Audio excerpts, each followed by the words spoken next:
At the edge of a snow-covered market, a homeless veteran asked only $15 for a pregnant German shepherd. But Otis was not selling Sable. He was searching for someone who understood that a promise could outlive the man who made it. Retired Navy SEAL Roman Aldridge had built his life around silence until one guarded dog and 5 unborn puppies crossed his path. Then a winter storm, a forgotten military medic, and a box of missing records revealed how easily a human life could disappear behind paperwork. Sable had spent years protecting wounded men, but this time her memory would lead them back to a truth no one wanted found. What began as shelter for a dog became a fight to restore a veteran's name, dignity, and place beside the fire. Tell us where you're watching from, and please like and subscribe to help CLK 9 Tales reach 1,000 subscribers and keep these stories alive. By 10 in the morning, the winter market at Crystal Falls had already begun to disappear beneath the weather. Snow gathered on the blue canvas roofs of the produce stalls, softened the edges of wooden crates, and turned every parked truck into the same white-backed animal. Farmers who had arrived before dawn now kept one eye on the sky while selling potatoes, onions, jars of chokecherry preserves, and enough firewood to survive whatever the mountains had decided to send down. Roman Aldridge had come for 3 things: coffee, lamp oil, and 2 cords of split tamarack. He preferred errands with fixed quantities. They asked nothing personal of a man. At 55, Roman still moved with the contained balance of someone who never placed his full weight anywhere before deciding the ground could be trusted. He stood 6 feet tall and change, broad through the shoulders, dressed in an olive combat shirt beneath an open charcoal parka. The camouflage sleeves were faded at the elbows, crossed by dark reinforcement bands near the upper arms. His ash-brown hair, silvering heavily at the temples, was clipped short at the sides and combed neatly left across the top. There was no beard to soften the hard line of his jaw. The cold made the thin scar at his right temple look pale. "Storm's coming early," said the man, loading firewood into Roman's truck. "Storms don't own watches." The man laughed, although Roman had not meant it as a joke. Roman secured the load himself, tested each strap twice, then carried his coffee toward the church table at the far end of the market. Miriam Cole and several volunteers were serving soup to anyone whose gloves looked too thin or whose pride could be distracted long enough to accept a paper bowl. Roman usually passed without stopping. That morning he noticed the cardboard sign. The words were written in black marker, the letters uneven but large enough to read through falling snow. Pregnant shepherd needs a kept promise. $15. The man holding the sign sat on an overturned milk crate near the church tent. He was perhaps 70, though winter had a way of adding years to anyone forced to negotiate with it. His faded olive field jacket hung loosely from narrow shoulders. A dark red knit cap covered most of his white hair, and a thick silver mustache framed a mouth set in stubborn refusal. Beside him stood a German shepherd. The dog was female, visibly pregnant, her honey gold coat dulled by cold and poor nutrition beneath a black saddle marking. Her ribs showed faintly behind the weight of her belly. A narrow streak of gold divided the darker fur on her forehead, and the tip of her right ear was missing a small triangular piece. She was not begging. She was working. Her amber eyes tracked hands, feet, distances. When people moved past, she adjusted her position by inches, always keeping herself between the old man and the crowd. Roman stopped far enough away not to test her. The old man looked up. "You planning to read the sign all day?" "Depends. You planning to explain it?" "That costs extra." Roman glanced at the cardboard. "You've already priced the dog." "I priced the promise." A gust lifted loose snow beneath the tent. The shepherd shifted closer to the man's knee without taking her eyes off Roman. Someone came up behind them, a heavy-set customer carrying a sack of potatoes, irritated by the narrow passage. He stepped too close to the old man and swung the sack forward without looking. The shepherd moved. No bark, no lunge. One moment she was beside the crate. The next she stood across the old man's knees, body angled, head low, gaze fixed on the stranger's hands. The customer stopped. "Easy," he muttered. "She is," the old man said. "You're the one who came through like a barn door in a windstorm." The customer found another route.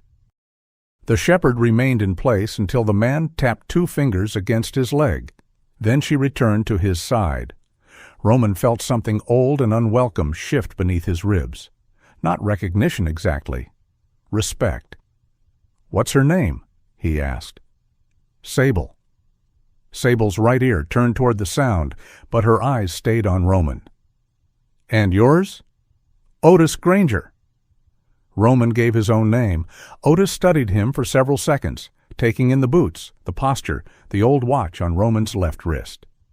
"Aldridge, house out on the north side of Crystal Lake?" Roman did not ask how Otis knew. Small towns carried information in ways the wind carried smoke. "That's right." "You alone? That part of the interview?" "It is now." Roman drank from his coffee. "Yes?" Otis looked at Sable, then back toward the market.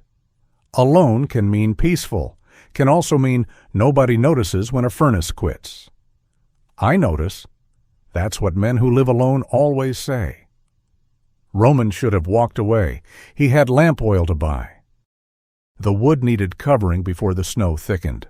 At home, the lake cabin waited with its disciplined rooms, its stocked pantry, its clean counters, and its silence. Beyond the main house stood a second, smaller cabin that had once belonged to the caretaker of the property. Its roof leaked over the back room. The water line had frozen years ago. Roman used it for boxes he did not open, winter coats that no longer belonged to anyone, framed photographs turned toward the wall, a cedar chest whose brass latch he had not touched in 4 seasons. His life had been arranged so nothing living depended on him. The dog looked at him as if arrangements were merely another kind of lie. "How close is she?" Roman asked. "Few days? Maybe less?" "You had her examined?" "Not recently enough." Otis's answer contained no excuse. That made Roman listen more carefully. Sable had belonged to Otis's younger brother, Daniel, a veteran who had returned home with a nervous system that no longer believed home was safe. Daniel had worked with a civilian trainer to teach Sable a handful of tasks. Not tricks, Otis made clear, but ways to interrupt a man before fear carried him too far. She could stand between Daniel and a crowd without escalating. She could wake him from night terrors. When he became disoriented, she led him toward a chair, a doorway, or Otis. "Daniel trusted her before he trusted most people," Otis said. "Some days before he trusted me." "What happened to him?" "Heart gave out last spring." The words fell plainly, which made them heavier. Otis had taken Sable after Daniel's death. Later, while staying on a temporary property for struggling veterans, a broken fence had allowed a farm dog onto the grounds before anyone realized Sable was in heat. "I was going to have her spayed," Otis said. "Then the truck died. Then rent went up. Then the landlord decided promises don't count if they aren't printed by a lawyer." He said it with a crooked smile, but his fingers tightened around the cardboard. Now he slept in an abandoned boathouse near the South Inlet. The church opened its basement during severe weather, but animals were not permitted inside. Otis did not criticize the rule. There were allergies, insurance requirements, frightened children, too little space. None of that changed the snow. Roman looked at Sable's belly. 5 lives, perhaps more, carried inside a dog who had spent the morning standing guard over a man with nowhere warm to take her. "What does $15 buy?" Roman asked. Otis reached into his jacket and produced a folded sheet of paper protected inside a plastic sandwich bag. "It buys your name, address, and signature. Says you won't separate the pups from their mother before they're weaned. Says you won't sell Sable. Says I can ask whether they're alive and expect an answer. And if I refuse to sign, then your $15 stays in your pocket. Roman unfolded the page.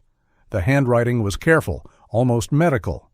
Dates, conditions, feeding notes written in the margin, Sable's last known vaccination, a list of symptoms that should trigger immediate veterinary care.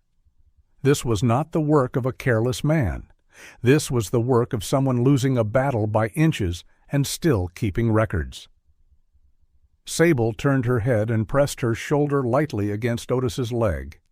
It was not affection performed for strangers. It was balance, reassurance, a quiet correction delivered in both directions. Roman handed the page back. I have heat, space, backup power, and a truck that can make the lake road in snow. Otis did not look relieved. You also have a history? Everyone does. With animals. No. Otis's expression hardened. Roman added, no history of owning them, no history of hurting them either. Something that's not the same thing as knowing how to keep one alive. No, it isn't. The honesty seemed to irritate Otis less than confidence would have. A woman in a Navy sheriff's jacket approached from the church table. Deputy Lena Cross was younger than Roman by nearly 2 decades, with short red-brown hair escaping beneath her knit cap and a white scar cutting through her left eyebrow. Miriam said somebody was interviewing applicants without a license, she said. Otis grunted. Law hasn't arrested me yet. Morning's young. Lena knew Daniel. She also knew Roman's property, his generator, and the fact that he had once spent an entire night helping clear a washed-out road without telling anyone who had done it. That doesn't mean he knows dogs, Otis said. No, Lena agreed. It means he knows how to prepare for trouble and has enough money to buy dog food without selling his boots. Roman looked at her. What? Lena said. You wanted a character reference, not poetry. A veterinarian still needed to approve the arrangement. Lena called Dr. Priya Sandoval, who answered on the 4th ring and asked Roman several precise questions about indoor temperature, distance from the nearest plowed road, backup power, and whether he understood that a pregnant dog was not a furry house guest with poor timing. I understand she may need medical care. That wasn't my question. Roman looked at Sable. No, he said. I don't understand all of it. Good. People who think they do are exhausting. Priya agreed to inspect the house before any transfer became final. Otis rose from the crate slowly. Pain crossed his face before he could hide it. Sable immediately stepped close enough for his hand to rest against her shoulders. Roman reached for the cardboard sign. Otis pulled it away. What are you doing? Taking it down. You haven't passed inspection. Then put it back up if I fail. For the first time, Otis laughed. It came out rough, almost rusty. They drove to the lake in separate vehicles, Lena taking Otis and Sable in the county SUV, while Roman led in his truck. Snow thickened beyond town, reducing the pines to dark vertical marks behind blowing white. Roman's house stood on a low rise above the frozen lake, built of dark cedar and fieldstone. Inside, the rooms were plain but warm. A wood stove burned beneath a stone chimney. The generator sat tested and fueled in an insulated shed. There was room beside the hearth for a whelping area and a mudroom that could be closed off if Sable needed quiet. Priya arrived 15 minutes later in a burgundy parka, carrying a red veterinary bag. Her dark hair was tied low, a silver streak bright above her right temple. She inspected the space, the generator, the food. Roman had no idea how to buy until she gave him a list, and finally, Roman himself. Do you follow instructions? She asked. When they're good. Wrong answer. Roman glanced at Otis. Apparently, I follow instructions. You better. Priya gave provisional approval on the condition that she return the following morning for a full examination. Only then did Otis remove the plastic-wrapped agreement from his coat. Roman signed it at the kitchen table. He laid $15 beside the paper, a 10 and a 5, flattened beneath his palm. Otis picked up the bills but did not count them.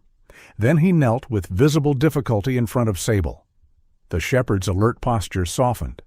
She lowered her head until her forehead rested against his chest. "You did enough," Otis whispered.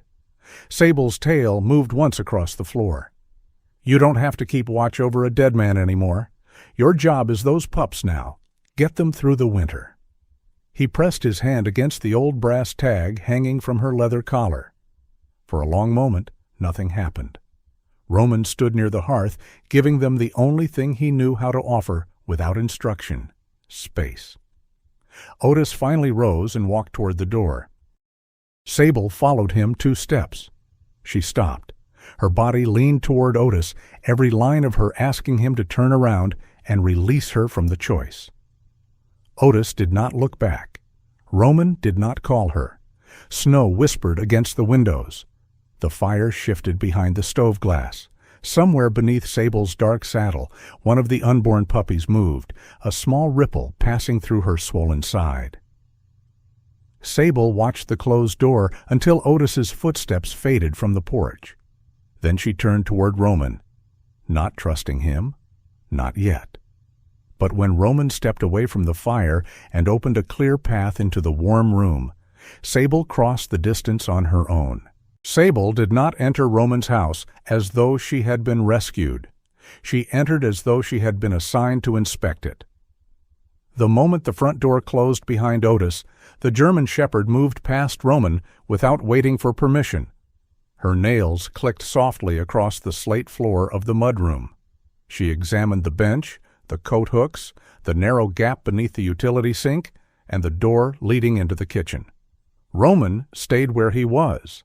He had spent years learning that the fastest way to make a guarded creature defensive was to mistake stillness for surrender.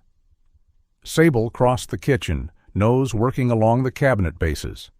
She paused beneath a window overlooking the frozen lake, then continued into the living room. Roman had arranged folded blankets inside a low wooden box near the stove. He had placed water nearby, moved the coffee table, and covered the rug with old canvas. Sable looked at the prepared bed. Then she walked past it. She chose a patch of floor between the bottom of the stairs and the front hallway, where she could see the main door, the kitchen entrance, and most of the living room at once. Roman folded his arms. "Of course you did." Sable lowered herself carefully, shifting her swollen belly until she found a position that did not pull at her ribs. Her right ear, missing its small triangular tip, remained angled toward him. Roman carried her water bowl closer. She watched his hands but did not move. He set it down and stepped back. Only then did she drink. The house had always been quiet, but Roman had never considered how many varieties of quiet existed until Sable arrived. There was the quiet of snow pressing against windows, the quiet of a fire settling into coals, the quiet of a dog measuring the distance between herself and every doorway. And beneath all of it was another silence, the one Roman had built deliberately, room by room, after deciding that solitude was easier to maintain than hope. Priya Sandoval returned the following morning in a burgundy parka dusted with snow. She stamped her boots in the mudroom, set down a red veterinary bag, and took in the house with the quick attention of someone who expected animals to reveal what people concealed. Sable rose before Priya entered the living room. "She remembers me," Priya said. "She remembers the bag." Smart dog. Priya removed her gloves. Her black hair was tied in a low knot, and the silver streak above her right temple caught the firelight. She did not approach Sable directly. Instead, she sat sideways on the floor several feet away and opened the bag slowly. Sable's nostrils flared. Roman remained near the stairs. "Does she need a muzzle?" he asked. Priya looked offended on Sable's behalf. Does she look like she needs one? She looks like she has opinions. So do I. Nobody's muzzled me yet. That may be an oversight. Priya gave him a brief look, then held out the back of her hand. Sable leaned forward, smelled her, and allowed the examination to begin. The process took time. Priya checked Sable's gums, listened to her heart, felt carefully along her spine and abdomen, and examined the narrow scar beneath the fur on her left side. Sable tolerated each touch without relaxing. Her muscles remained prepared beneath Priya's hands, but she did not growl. She's underweight, Priya said. Not dangerously so. Some muscle loss across the back and hips. Mild dehydration, probably from inconsistent access to water that wasn't frozen. Roman glanced toward the full bowl. That can be corrected? Yes, slowly. Do not decide that love means feeding her half a deer. I wasn't planning to. You own a freezer the size of a coffin. I'm establishing boundaries. Priya prepared the portable ultrasound unit. Roman dimmed the nearest lamp while she clipped a small patch of fur low on Sable's belly and applied gel. The screen filled with shifting gray shapes. Roman had seen medical monitors before, too many of them. He had learned to read urgency in numbers, alarms, the set of a medic's shoulders. This screen was different. Priya moved the probe. A tiny flicker appeared, rapid and insistent. There, she said. Roman stepped closer without realizing he had moved. Another shape, another pulse. Priya counted once, repositioned the probe, then counted again. I can confirm 5, she said. Possibly no more than that, but ultrasound is not perfect for counting late in pregnancy. 5. Roman looked at Sable. She lay on her side, head raised, watching him instead of the screen. How long? Within 3 days. It could be sooner. Priya wiped away the gel and allowed Sable to stand. Her condition is stable enough for a natural delivery, but stable doesn't mean effortless. You need to know the difference between helping and making yourself feel useful. Roman leaned against the table. Those are different things? For you, apparently. She unpacked supplies one by one, clean towels, disposable gloves, a digital thermometer, feeding syringes, puppy milk replacer, a small scale, warming packs, lubricant, and a laminated card marked with emergency signs. Priya explained each item twice. Roman listened without interruption. He asked precise questions about timing between puppies, normal discharge, body temperature, and when a stalled labor became an emergency. Priya's expression softened by a fraction. Write it down, she said. I'll remember. Write it down anyway. He found a yellow legal pad in the kitchen drawer. There were old grocery lists beneath the blank pages, written in handwriting that was not his. Roman tore them out without reading them and placed them face down on the counter. Priya noticed. She said nothing. By noon, the living room no longer resembled Roman's living room. The rug had been covered. Towels were stacked near the stove. A thermometer lay beside his watch on the side table. The wooden box he had prepared was replaced with a wider whelping area Priya helped him assemble from low panels. Sable inspected the new arrangement, stepped inside, turned once, and walked out again. She hates it, Roman said.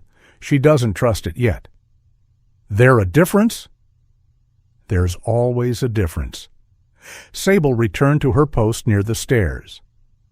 Later that afternoon, Deputy Lena Cross arrived with a county radio under one arm and a compact generator strapped in the back of her SUV. Her short, red-brown hair had curled damply around her jaw, and the pale scar through her left eyebrow stood out against skin reddened by the cold. Roman met her outside. I already have a generator. This one is quieter. My generator works. This one works if yours doesn't. Roman looked at the machine. Lena smiled. I know, receiving help causes a rash. Together, they moved it into the insulated shed. Lena checked the fuel, tested the starter, and showed Roman the emergency frequency the county would monitor during the storm. Inside, Sable positioned herself between Lena and the living room until Lena removed her hat and crouched. "Hello, old girl," Lena said. Sable sniffed her sleeve, then allowed Lena to touch the fur beneath her chin. Roman noticed the familiarity. "You knew her well?" "Knew Daniel better." Lena sat at the kitchen table while Roman made coffee. Sable remained where she could watch them both. Daniel Granger, Lena explained, had once been the sort of man who could make a clerk laugh while disputing a parking ticket. After he returned from overseas, crowds became difficult. Sudden sounds were worse. Some mornings he could drive into town and talk to everyone. Other days, reaching his own mailbox felt like crossing open ground. Sable had not cured him. She gave him a pause, Lena said. That was the gift. Before panic became action, she'd lean against his legs or block the door, gave him enough time to choose what happened next. Roman looked toward the shepherd. Sable's head rested on her paws, but her eyes remained open.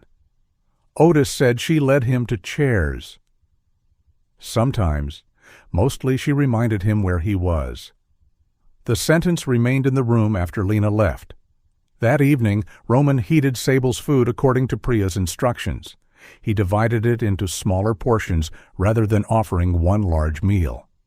Sable ate slowly, stopped midway, and moved toward the back door. Roman opened it. She stepped onto the covered porch but refused to go farther. Snow moved across the yard in thin, restless sheets. The caretaker's cabin stood beyond the woodpile, its roof sagging slightly beneath the weight of winter. Sable stared at it. Roman followed her gaze. No? Her left ear shifted toward him. That building is not part of the inspection. Sable looked back at the cabin. Inside were boxes Roman had moved there after the main house became too full of echoes. A red wool coat, kitchen dishes wrapped in newspaper, 2 framed photographs he had turned toward the wall because faces had a way of becoming accusations when viewed too often. He touched the gunmetal lighter in his pocket, though there was nothing to light. Sable stepped off the porch. Roman's voice hardened. "Stay." She stopped. For several seconds, neither of them moved. Snow landed along the black saddle of her back. Roman expected resistance, perhaps the silent calculation she gave every command she had not yet decided to respect. Instead, Sable turned around and came inside. Not because she trusted him completely, because this time his voice had carried no threat, only a boundary. Roman closed the door and dried the snow from her coat with a towel. Sable stood rigid through the first few passes. Then, when he reached her shoulders, some of the tension left her spine. It was the first time she allowed him to touch her for more than a necessary second. Roman slowed his hand. Sable leaned, not much, not enough to be mistaken for affection, against his knee. The contact lasted only until the towel reached her belly. Then she stepped away. But the house felt altered afterward, not warmer, occupied.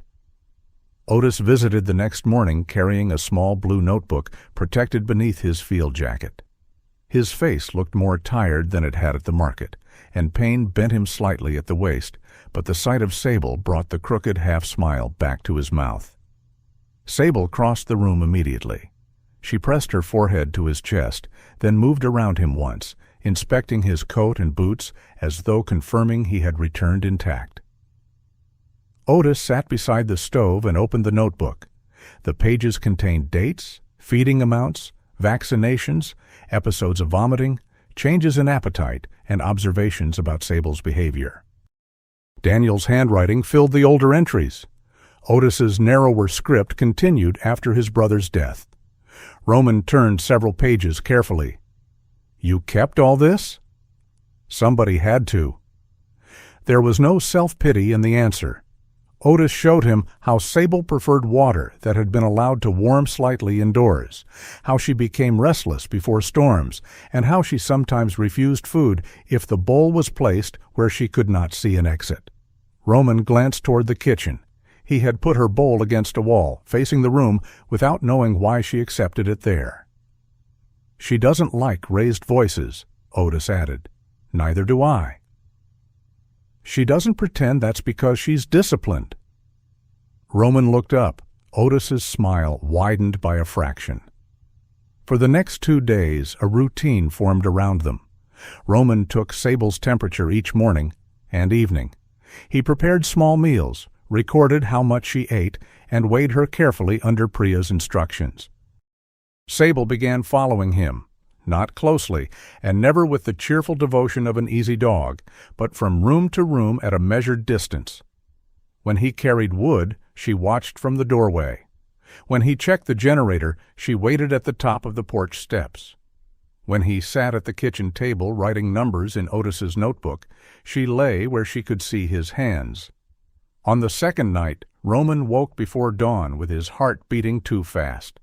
For one disoriented moment, the ceiling above him was not cedar. The wind against the house became rotor noise. The darkness at the doorway became a figure he had failed to reach in time. Roman sat up sharply. Sable stood in the hall.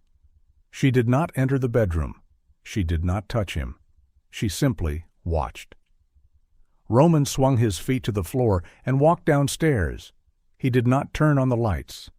The stove gave off enough red glow to find the chair beside it. Sable followed. She lay several feet away, facing the front door. Roman rested his forearms on his knees and waited for his breathing to become his own again. He did not speak to her. She did not look at him. Their silence was no longer empty. It was shared. By late afternoon on the third day, the sky over Crystal Lake had lowered until it seemed to rest on the pine tops. Lena called to warn that the storm had accelerated. The south road would likely close before dark. Otis arrived earlier than usual, his red knit cap powdered with snow. He checked Sable, studied the food she had left untouched, and watched her circle twice before lying down. "She's not herself," he said. Roman had noticed it too. Sable had followed him all morning, then abandoned the habit. She scratched at the blankets in the whelping area, left, returned, and scratched again. Her breathing was faster. She drank little. Priya confirmed over the phone that the behavior could mean early labor, but not necessarily immediate delivery. Roman was to continue monitoring her and call if contractions began or her temperature dropped further. Otis stood near the front door, reluctant to put on his gloves. "I'll come back at first light." Roman looked through the window. Snow had begun moving sideways across the lake. "You should stay." Otis shook his head. "Church basement has limited space. Miriam saved me a cot. If I don't take it tonight, some fool too proud to come early will need it. You qualify as that fool. Seniority has privileges." Sable rose when Otis reached for the door. He crouched and placed both hands along her face. "Not tonight, girl. You stay here." Sable followed him into the mudroom. Roman opened the door. Wind pushed a blade of snow across the floor.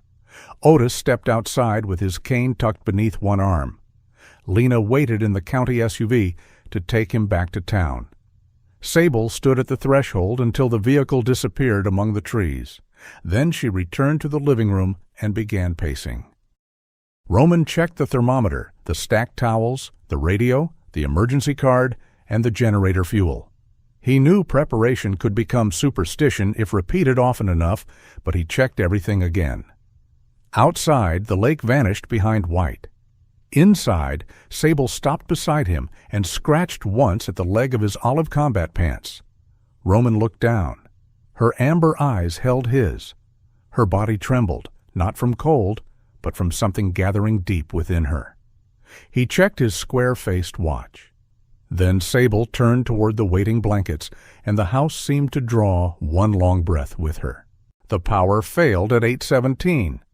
Roman knew the exact minute because he was watching the second hand on his scratched black watch when every electric light in the house vanished.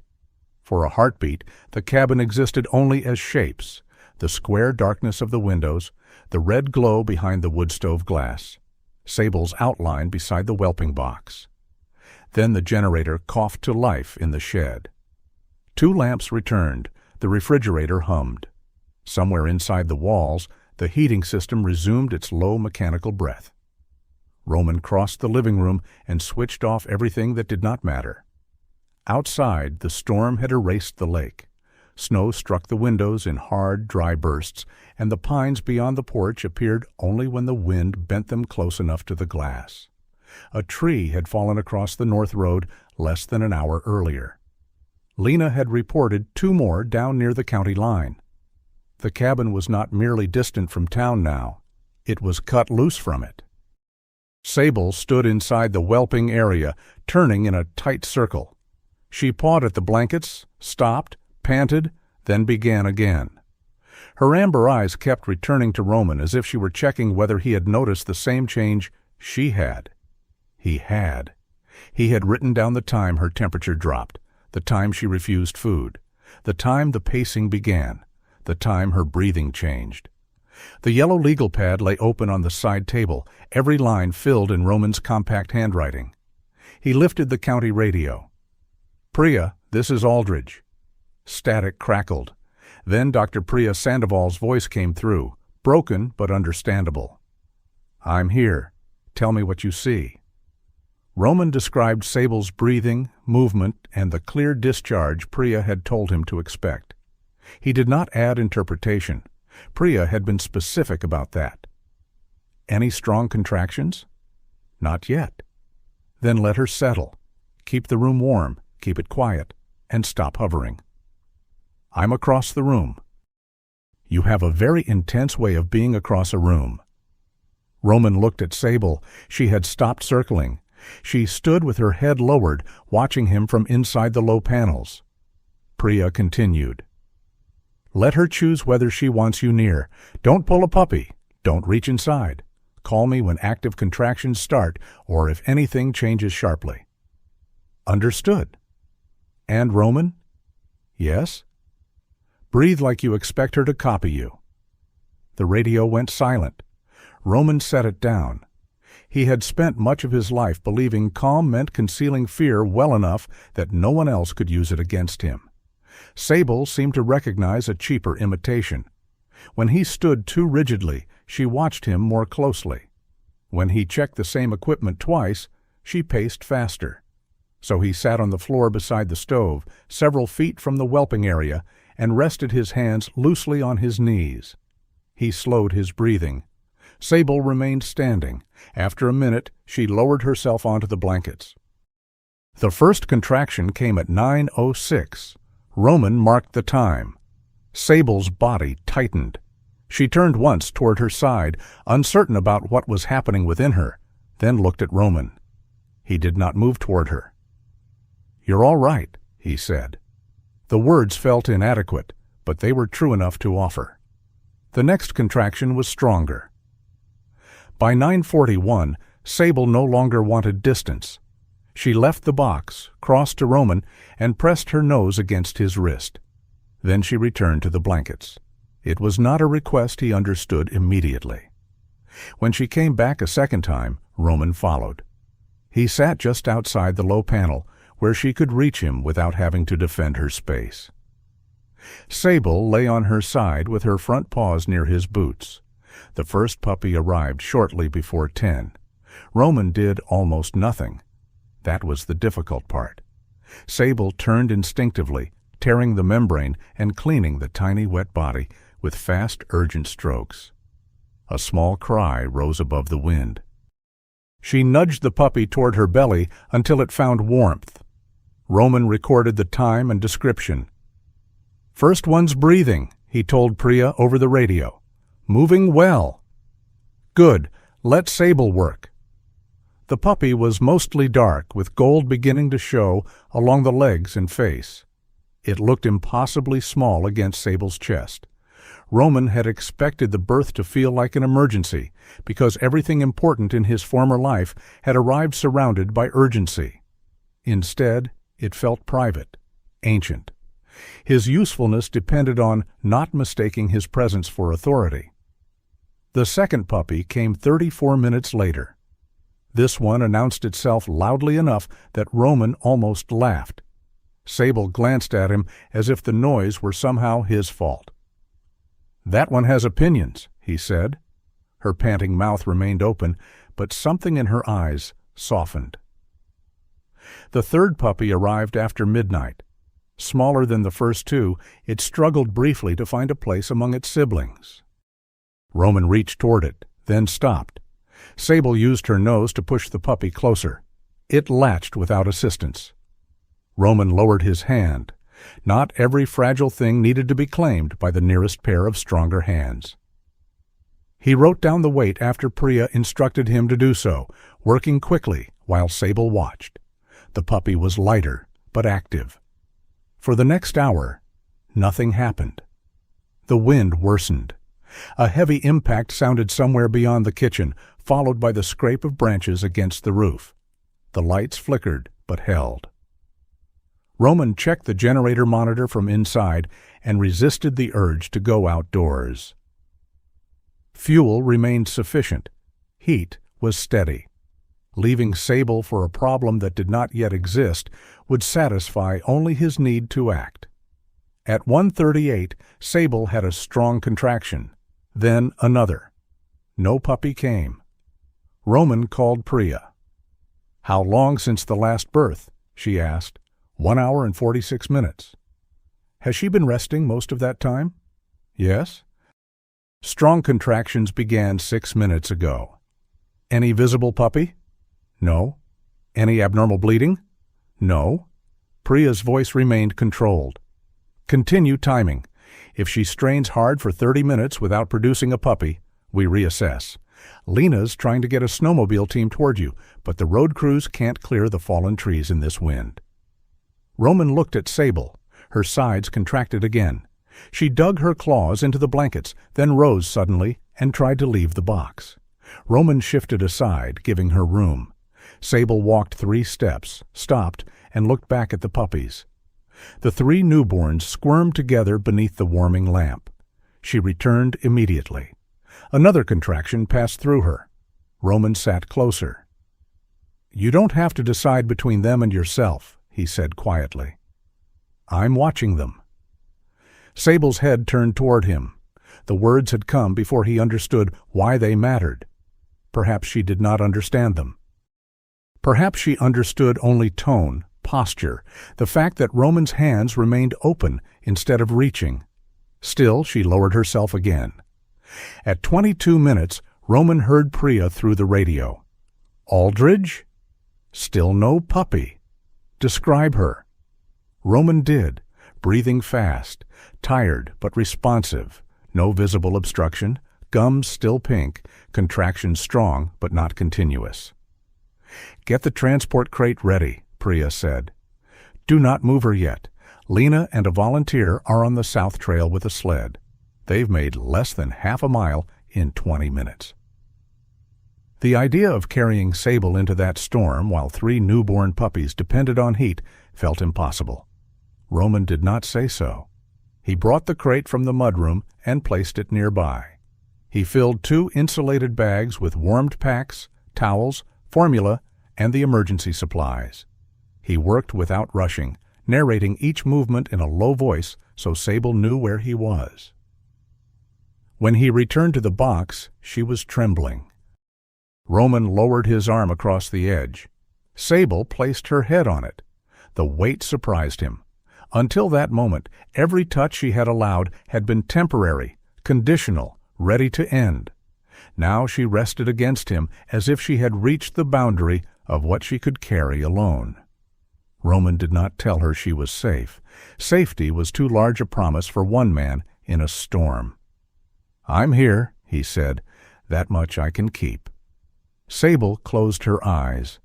The next contraction began with her head still on his forearm. Her body tightened.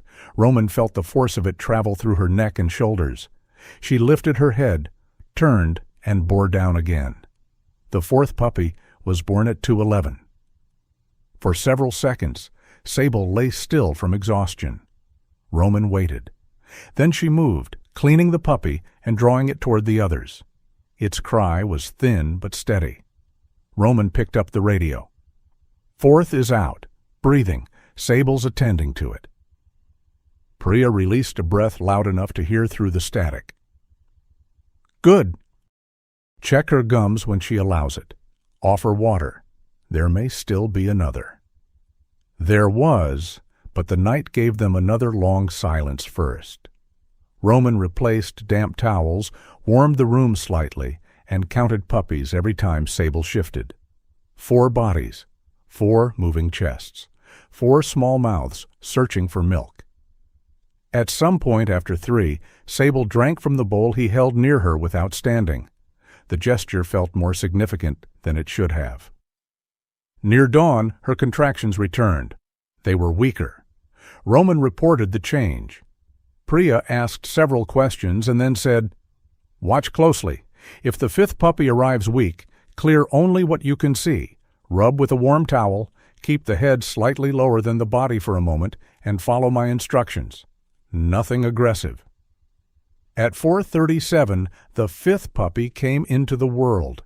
It was noticeably smaller. Sable turned, but exhaustion slowed her. Roman saw that part of the membrane still covered the puppy's face. "Sable," he said. Her eyes found his. Roman reached in only far enough to clear the visible membrane, exactly as Priya had taught him. He wiped the nose and mouth, then wrapped the puppy in a warm towel and began firm, careful rubbing. No cry came. The body felt colder than the others. "Priya." "I'm here." He described what he saw. "Keep rubbing. Check for breathing." "Shallow?" "Good. Shallow is something. Keep the puppy warm. Don't shake it." Roman worked beside the whelping box while Sable watched every movement. He could feel her desire to take the puppy back and her fatigue preventing her from doing everything at once. "Come on," Roman whispered. The words were not a command. The puppy's mouth opened.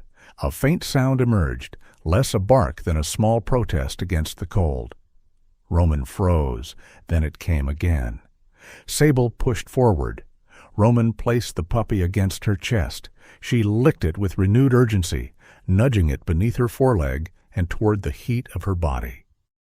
The puppy was too weak to compete with the others. Roman guided the stronger siblings aside, long enough for the smallest one to find a place. It latched briefly.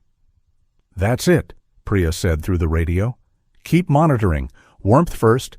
We'll assess as soon as we can reach you." Roman looked at his watch. 4:51. Outside, the sky had begun to pale behind the storm, though the snow still moved too thickly to call it morning. He wrote the 5th time beneath the others. Beside it, after a moment's hesitation, he added one word: Hollis. The name belonged to a man who had once refused to leave Roman behind. Roman did not explain this to Priya. He was not yet ready to explain it to himself. At 7:12, the sound of an engine rose from beyond the trees. Lena arrived first on a snowmobile, her Navy rescue parka crusted white. Behind her came a broad-shouldered volunteer named Cal Mercer, who managed equipment for the county road crew and had driven the supply sled through drifts nearly level with the fence. Priya rode on the second machine, red medical bag strapped across her back. Inside, she examined Sable and each puppy, while Roman gave her the written timeline. "All 5 alive," Lena said softly from the kitchen doorway. "For now," Priya replied. She weighed Hollis twice, checked temperature and reflexes, then looked at Roman. "He's underweight and cold-stressed. He may not nurse strongly enough on his own. You'll need to check him constantly, rotate access to Sable, and record every gram." Roman nodded. Priya held his gaze. "Do not turn that into certainty. You did well last night, but the next few days matter more than one dramatic hour." "Understood." The radio on Lena's shoulder crackled. Her expression changed as she listened. "What is it?" Roman asked. "Miriam's trying to find Otis." Roman looked toward the puppies. "He's at the church." He was. The market awning had partially collapsed during the night. Otis had heard that another man who slept near the storage sheds might still be outside. He had left the shelter before Miriam realized where he was going. Lena and Cal departed immediately. Roman stayed. Every instinct in him resisted it. Otis was missing, the storm still held the roads, and Roman knew how to search. But Sable could not be left. Neither could Hollis. For once, staying was not the absence of action. It was the responsibility he had already chosen. Lena called 2 hours later. They had found Otis near an equipment shed behind the market. The other man had reached the church with Otis's help. Otis had collapsed afterward, feverish and exhausted. "He's alive," Lena said. "We're taking him to the hospital." When she returned that afternoon to collect supplies, she brought Otis's field jacket. From one pocket she removed a folded $5 bill, a 10, and a scrap of paper. Roman recognized the money. The note was written in Otis's careful hand. "Use this for food for the little ones. Please keep them with their mother." Roman read it twice. He placed the bills inside the blue notebook beside the feeding records. Then he carried Otis's jacket into the living room. Sable raised her head before he reached the whelping box. Her nose worked rapidly. She stood despite Priya's warning that she needed rest and moved toward him. Roman laid the jacket beside the blankets. Sable pressed her face into the faded olive fabric. She inhaled deeply, searching the sleeves and collar, then circled once before lying down with her back against it. Hollis slept beneath her front leg. Roman sat on the floor nearby, the yellow legal pad open across his knee. 5 weights waited to be recorded again. The smallest number remained the one that frightened him most. The promise had begun as an agreement about a dog and her unborn puppies. By the end of the white night, Roman understood that promises did not stay neatly inside the boundaries people drew for them. Sable had been kept alive by Otis. Otis had gone back for another forgotten man. And now, whether Roman wanted the burden or not, keeping one promise meant making room for all the lives tied to it. Otis woke angry. Roman considered that a good sign. The old medic lay propped against 2 hospital pillows, an oxygen tube beneath his nose, and a plastic cup of water untouched beside him. His red knit cap had been placed on the windowsill, where it looked absurdly small against the white morning. Without it, his thinning silver hair exposed a pale scalp and a bruise near his temple from the fall behind the market shed. A nurse had brought breakfast 20 minutes earlier. Otis had eaten the bacon and hidden the oatmeal beneath its lid. "You know they can see that," Roman said. "It's hospital oatmeal. It's used to seal cracks in old masonry." "You need to eat." "I need a lawyer and a better pair of lungs." "Breakfast is third." Roman sat in the chair beside the bed, Hollis's latest weight written on a folded card in his coat pocket. Priya had insisted he leave the puppies for no more than an hour. Sable had watched him put on Otis's field jacket, which Lena had dried overnight, then returned to her litter after Roman promised nothing he could not prove. Otis glanced at the jacket. "You wash it." "No?" "Good. Soap ruins the character." "It nearly stood up by itself." "That's structure." The door opened before Roman could answer. Dr. Samuel Reed entered, carrying a tablet and a paper chart, as if he trusted neither technology nor memory enough to use only one. He was 61, broad through the middle, with close-cropped gray hair and rectangular glasses that rested low on his nose. His sleeves were rolled above his forearms, revealing the pale line where a wedding ring had once been. He did not greet Otis with cheerfulness. Roman liked him immediately. "You have mild pneumonia," Samuel said, "dehydration, exhaustion, chronic respiratory impairment, and a back that appears to have been negotiating its surrender for several years." "Back lost the war in 2009, Otis replied. "It has requested a recount." Samuel pulled the chair from the wall and sat so he was level with the bed rather than standing over it. "Your oxygen level is improving. You'll stay at least another night, possibly 2. "I have a dog." "You have a dog being monitored by a veterinarian and a man who alphabetizes his emergency supplies." Roman looked at him. Samuel nodded toward Roman's coat pocket. "You're carrying written puppy weights." Otis smiled faintly. "Told you he was nervous?" Roman took out the card. Hollis gained 6 grams. "That's not enough to declare victory," Samuel said, "but it's movement in the right direction." Otis's smile disappeared when Samuel opened the paper chart. The doctor reviewed old imaging reports, emergency visits, prescriptions that had gone unfilled, and long gaps between appointments. Otis's lung capacity had declined steadily. Damage in his lower spine explained the pain, the slight bend in his posture, and the numbness he sometimes felt down his right leg. "Why weren't these conditions being managed consistently?" Samuel asked. Otis stared toward the window. Outside, snowplows moved through the hospital parking lot, pushing gray walls of slush beneath a sky the color of tin. "Management costs money.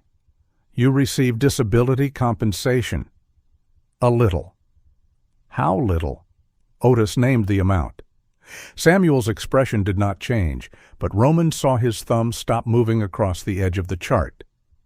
"That rating hasn't changed?" "Not in years." "You filed for an increase?" "More than once." Otis said it as though describing a door he had knocked on until the skin came off his knuckles. He had not lost every benefit. That was important to him. He corrected anyone who said the government had taken everything because facts still mattered, even when facts had failed to protect him. The original disability rating covered an old back injury and partial hearing loss. Years later, when his breathing worsened and his spine made steady work impossible, he applied for an increased rating and recognition of lung damage connected to an explosion during his service as a field medic. The claim had been denied. The report of the explosion was missing, so were treatment notes from the field station. A letter from his commanding officer had been marked unreadable. On one appeal, the system listed a medical attachment as received, but not associated with any claim. On another, it appeared never to have existed at all. "You kept copies?" Samuel asked. "Some." "Where?" Otis looked down at his hands. "That's the problem." Roman had seen those hands check Sable's gums, count her breaths, and record every meal in a blue notebook. Otis was not careless with documents. Carelessness would have been easier for everyone to accept. "My brother helped me," Otis said. Daniel made copies of everything after the second denial. Receipts, too. He said paper ought to have witnesses. "What happened to them?" "After Daniel died, I found some folders, not the important ones." Samuel closed the chart. "I can document your current condition," he said. "I can refer you to a pulmonologist and a spinal specialist. What I cannot do by myself is prove that your current impairment is connected to something that happened during service. That requires old records, credible supporting evidence, and a proper review." Otis gave a dry laugh. "So I need the papers that disappeared to prove the papers disappeared." "You need someone who understands the appeals system." "I understand it. It says no in 12 different fonts." Roman watched Samuel decide whether to argue. The doctor did not. Instead, he said, "I know someone." Evelyn Shaw arrived before noon. She carried no dramatic stack of legal files, only a cognac leather bag and a narrow notebook divided by colored tabs. Her charcoal blazer was creased from travel, and a dark plum turtleneck framed a face made sharper by high cheekbones and patient amber-brown eyes. Silver threaded through the cropped black hair above her ears. When she put on her thin brass-framed reading glasses, Otis looked at Roman as if to say the situation had become dangerously organized. Evelyn was an accredited attorney who worked with veterans on disability claims, appeals, and record disputes. She had driven from a neighboring county after Samuel called. She began by asking Otis whether he wanted Roman to remain in the room. "Roman knows about the dog," Otis said. "That wasn't my question." Otis studied her, then nodded. "He stays." Evelyn placed a blank page on the tray table. "Tell me what happened without telling me what you think it means." Otis frowned. "That sounds like a trick." "It prevents me from building a case around your conclusions instead of your facts." For the next hour she asked for dates, not feelings, not accusations, dates of filing, dates of examinations, dates of moves. The date the truck stopped running, the date Daniel died. The address where Otis had received mail before he lost the apartment. His life emerged not as a tragedy, but as a sequence of ordinary failures. The rent increased. His truck's transmission failed. He missed a medical appointment because the bus route did not reach the clinic. A letter requesting more evidence went to an old address. Daniel died before he could help respond. Otis spent part of his savings on the funeral, more on temporary rooms that allowed Sable, and the rest on food, medicine, and repairs that did not last. No single event had thrown him into the abandoned boathouse. He had been worn down by inches. Evelyn listened without interrupting until Otis mentioned a delivery receipt. "What receipt?"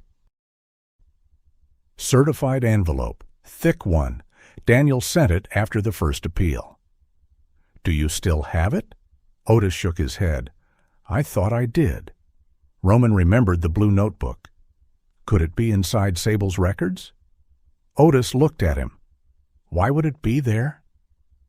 "You kept the notebook when you lost almost everything else." "That was for her." "Exactly." The answer unsettled Otis more than Roman intended. The old man turned his face toward the window, jaw tightening. For years he had protected the dog's papers more carefully than his own because Sable had depended on him. Somewhere along the way he had decided his own survival did not deserve the same discipline. Evelyn closed her notebook. "I need whatever records you still have," she said. "Not because I doubt you, because belief and proof have different jobs." The sentence stayed with Roman. Belief and proof. Otis had asked Roman for the first. The rest of the world had demanded the second until he had run out of both. Roman drove back to the lake that afternoon to check Sable and retrieve the blue notebook. Priya was there, weighing Hollis on the small digital scale. The puppy lay in her gloved hand like a warm piece of shadow, his oversized front paws twitching in sleep. 7 more grams, Priya said. Roman released a breath. "You can be pleased," she added. "Just don't become theatrical." "Wouldn't know how." Sable lifted her head when Roman opened Otis's jacket. She watched as he removed the notebook from the inside pocket and turned through the pages. Feeding notes. Vaccinations. Daniel's handwriting changing gradually into Otis's. Near the back, 2 pages had been folded around a narrow strip of paper. A certified mail receipt. The ink had faded, but the date and tracking number remained visible. Roman stared at it. The receipt was 7 years old. It showed that a package had been delivered to the regional processing contractor 3 days before the system later recorded Otis's evidence as incomplete. Priya leaned over his shoulder. "That matter?" "I don't know yet." But the feeling in his chest said otherwise. Not proof of fraud, not enough to accuse anyone. It was simply a small piece of paper refusing to disappear. At the hospital, Evelyn examined the receipt beneath the reading lamp. "This proves a package was delivered," she said carefully. "It does not prove what was inside." "Daniel made an inventory," Otis said. "Do you have it?" "No." "Then this is a beginning, not an answer." She opened her laptop and pulled up copies of the decisions Otis still possessed. A company name appeared in the document history, the contractor that had scanned and indexed part of the supporting evidence before it entered the electronic claim file. Kemp Record Solutions. Roman knew the name. Everyone in Crystal Falls did. Russell Kemp sponsored the winter market's heating tents. His company logo appeared on banners at veterans' breakfasts, youth sports fields, and the county medical fundraiser. He had recently proposed converting an old timber warehouse into a regional records center, promising jobs and a new contract to digitize the county hospital's archives. "He didn't decide the claim," Evelyn said before Roman could speak. "A contractor cannot award or deny benefits." "Then why does his company matter?" "Because a reviewer can only evaluate what reaches the file correctly. If a medical report is indexed under the wrong person, marked unreadable, or sent into an unidentified document queue, the reviewer may never see it." Otis looked at the delivery receipt. "You saying they lost it?" "I'm saying I don't know." Evelyn removed her glasses and rubbed the bridge of her nose. "Russell Kemp managed operations for the regional scanning project during the period your documents were submitted. That establishes a connection, not misconduct. We need to be disciplined about the difference." Roman recognized the warning. It was the legal version of Priya telling him not to reach where he could not see. "What can we do?" he asked. "Build a claim first, current medical evaluations, copies of every remaining decision, a supplemental filing based on new evidence if we find enough. Separately, we determine whether the record failures were isolated or part of something larger." Otis was quiet for so long that Evelyn began gathering her papers. Then he said, "Daniel thought it was larger." Her hand stopped. Otis described the final months of his brother's life. Daniel had become fixated on the missing records, not irrationally, Otis insisted, but methodically. He compared dates, called former unit members, and wrote to someone who had worked inside Kemp's company. "A woman in quality control," Otis said. "Daniel never told me her full name. Mari, maybe? Marisol?" "What did she give him?"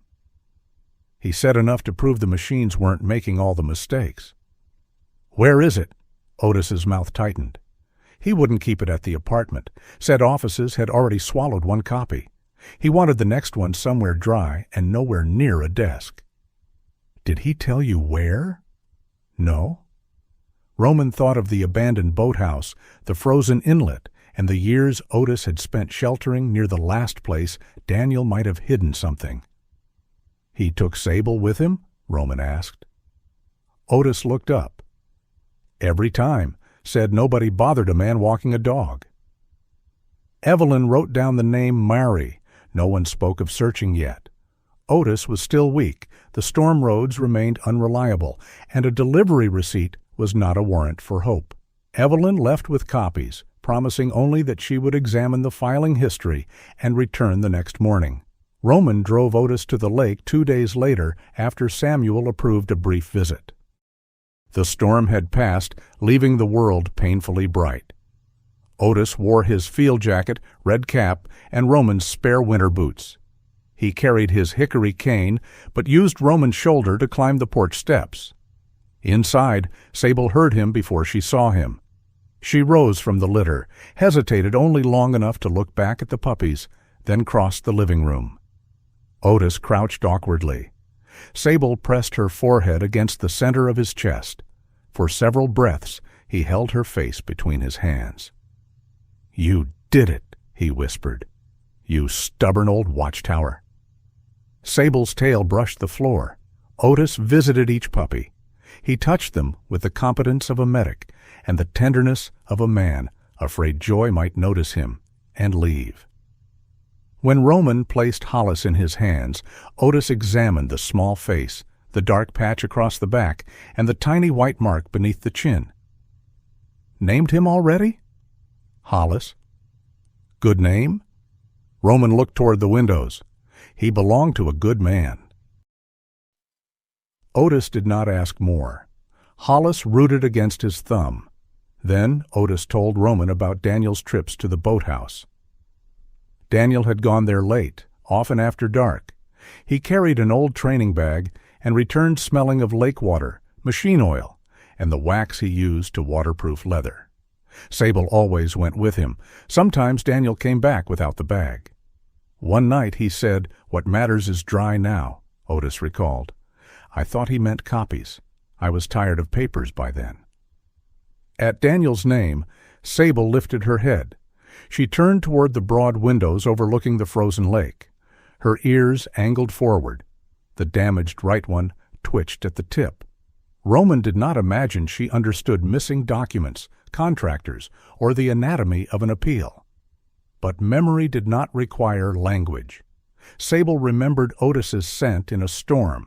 She remembered Daniel's commands long after his voice was gone. She remembered paths, routines, the smell of old leather and waterproofing wax. Beyond the glass, the snow-covered shoreline curved south toward the abandoned boathouse. Roman looked at Otis. Otis was watching Sable. For the first time since Roman had met him, the old medic's expression held something more dangerous than despair. It held the beginning of belief. The lake looked solid enough to trust. Roman knew better. Beneath the white surface, currents still moved around springs, reeds, and old pilings. Ice could carry a truck in one place and fail beneath a man 10 feet away. That morning, the frozen inlet behind the abandoned boathouse held the color of dull steel, with pale fractures running beneath it like veins under skin. Roman parked on the service road rather than risk the shoreline. Otis sat beside Lena in the county SUV, wearing his faded field jacket, red knit cap, and the snow boots Roman had lent him. Dr. Samuel Reed had approved the trip only after making Otis promise to remain out for less than 2 hours and return immediately if his breathing worsened. Otis had agreed with the solemnity of a man signing a peace treaty he intended to interpret creatively. Evelyn arrived in a dark wool field coat, carrying her cognac leather bag beneath one arm. She looked at the leaning boathouse, the buried walkway, and the snow pressing down on every rotten board. "This structure wants to become part of the lake," she said. "It's been considering it for years," Otis replied. Sable waited in the rear compartment of Roman's truck. Priya had objected to the trip. The puppies were still young, and Hollis required scheduled access to his mother. In the end, she allowed Sable to leave for 45 minutes, provided the pups remained warm, recently fed, and under her direct supervision at Roman's house. 45 means 45, Priya had said. Roman had glanced toward his watch. Priya pointed at him. And none of that military interpretation where 45 becomes whatever the mission requires. Now Roman opened the rear door. Sable stepped down carefully, leaner after the birth, but still recovering. Her coat had begun to regain some of its shine. She wore a plain olive-gray thermal vest against the cold, while the old leather collar and worn brass tag remained at her throat. The instant her paws touched the snow, her behavior changed. At Roman's house, Sable moved with the divided attention of a mother, always listening for the puppies, never wandering far. Here she lifted her head and drew in the air as if the entire shoreline had spoken at once. Otis watched her. "You remember, girl?"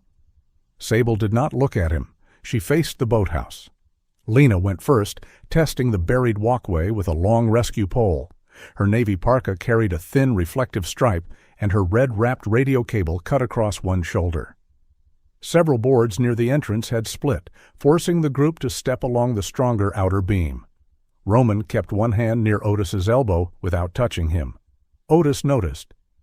"If I need help, I'll ask." You breathe like that again, I'm not waiting for permission. That bedside manner why they retired you? Chew, they didn't retire me from medicine. Explains the optimism. Evelyn followed behind them, saying nothing. She was learning when Roman and Otis used irritation as a form of balance. Inside, the boathouse smelled of wet timber, rust, old gasoline, and the sour remains of too many winters. Sunlight entered through gaps in the wall, cutting pale bars across a floor cluttered with rope, broken oars, empty cans, and a cot Otis had built from shipping pallets. Roman looked at the thin blankets near the wall. The place seemed even smaller now that he knew Otis had slept there with Sable pregnant beside him. Otis saw where Roman was looking. Roof kept most of the snow off. Most? You develop standards once you own 2 houses. Roman did not answer. Sable walked past the cot. She did not scratch wildly or circle in confusion. Instead, she followed the left wall, pausing at intervals to smell the timber and old metal fixtures. At a warped cabinet, she stopped long enough for Roman to think they had found something. Then she moved on. Evelyn checked her watch. 27 minutes remaining. Roman nodded. Sable reached the rear of the structure where a sloped platform had once guided boats down into open water. The lower section now disappeared beneath drifted snow and ice. She stepped around a winch, nose close to the floor, then stopped beside a vertical support beam. A strip of dark material hung from an iron hook. Sable stretched toward it. The material was cracked and stiff with age. Roman took off one glove and touched it. Leather? Otis leaned closer, breathing shallowly. That was Daniel's? You're sure? Lena asked. He carried a training bag with a strap that wide. The buckle tore one winter. I stitched it with green thread. Roman turned the strip over. A few faded stitches remained along the edge. Sable pressed her nose to the leather and inhaled. Her tail did not wag. She stood utterly still, caught not in excitement but recognition. Then she lowered her head toward the beam beneath the hook. Roman crouched. The support looked ordinary at first, old timber darkened by damp, iron fasteners red with corrosion. But one section had fewer water stains than the rest. Near the base, a narrow wooden plate had been fitted against the beam and rubbed with the same gray-brown wax used on the leather. Roman ran his fingers along its edge. A small metal pin sat inside a notch no wider than a thumbnail. Daniel built this? Lena asked. Or repaired something that was already here, Roman said. He pressed the pin and pulled. Nothing happened. Otis pointed with his cane. Lift first. Roman looked at him. Daniel always overcomplicated latches, thought simple locks insulted him. Roman lifted the plate, then pressed the pin. A section of the beam released with a dull click. Behind it was a narrow waterproof compartment lined with sheet metal. No dramatic light spilled out, no hidden mechanism groaned open. There was only a black ammunition box wrapped in waxed canvas, its edges crusted with old frost. For several seconds, none of them touched it. Sable sat beside the beam. Evelyn was the first to speak. Otis, before anyone removes that box, I need you to say clearly whether you believe it belongs to you or Daniel's estate. Otis's eyes remained on the compartment.